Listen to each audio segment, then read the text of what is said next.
পাণ্ডবেশ্বরে খনি অঞ্চলে ছেলে ধরা আতঙ্ক। দুই সন্দেহভাজনকে ঘুরতে দেখেন মহিলারা চিৎকার করতেই চম্পট দেয় সন্দেহভাজনরা। একজনকে ধরে ফেলে গ্রামবাসীরা। ধৃত ব্যক্তিকে উদ্ধার করে পাণ্ডবেশ্বর থানার পুলিশ।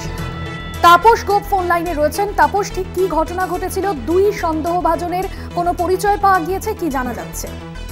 হ্যাঁ ভাস্কর, যেমনটা তুমি বলছিলে, ঘটনাটি পাণ্ডবেশ্বর থানার এলাকার নবগ্রামের। গতকাল রাত্রি 10টা নাগাদ দুই সন্দেহভাজন ঘোরাঘুরি করছিল ওই গ্রামে।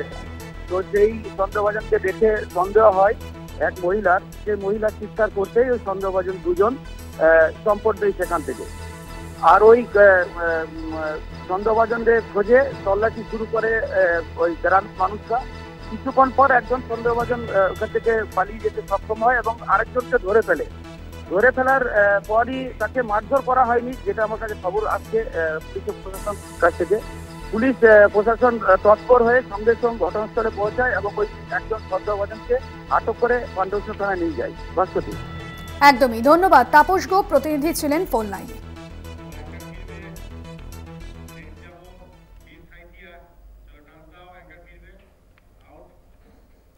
ফুটপাত দখলমুক্ত করতে অভিযান সাঁইথিয়ায়। মুখ্যমন্ত্রীর নির্দেশের পর সাঁইথিয়া পুরসভার তরফে অভিযান। পুরসভা থেকে মুরাডিহি কলোনি পর্যন্ত ফুটপাত থেকে উচ্ছেদ। বিভিন্ন জায়গায় যে ফুটপাতে দোকানগুলো রয়েছে সেই সমস্ত উচ্ছেদ কর্মসূচি চলছে। মুখ্যমন্ত্রীর নির্দেশের পর সাঁইথিয়া পুরসভার তরফে করা তৎপরতা।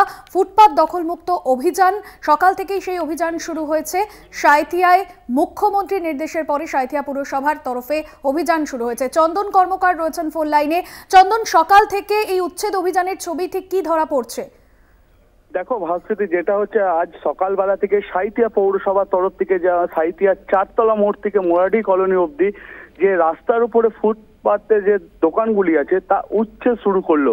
এর আগে মুখ্যমন্ত্রী যখন নির্দেশ দেয়, সেই নির্দেশে পরে সাঁইথিয়া পৌরসভা চেয়ারম্যান বিপ্লব দত্ত এবং সাঁইথিয়া থানার ওসি রাস্তায় নামে এবং যারা ফুটপাতে ব্যবসা করে তাদের সতর্ক করে দেওয়া হয় যে রাস্তার উপর থেকে সমস্ত দোকানপাট সরিয়ে নিতে। কিন্তু দেখা যায় যে বেশ কিছু দোকান থেকে যায়। তারপরে আজ সকাল থেকে অভিযানে নামে সাঁইথিয়া পৌরসভা। এমনই ছবি ধরা পড়লো সাঁইথিয়া এলাকাতে। ভাস্বতী, একদমই ধন্যবাদ চন্দন।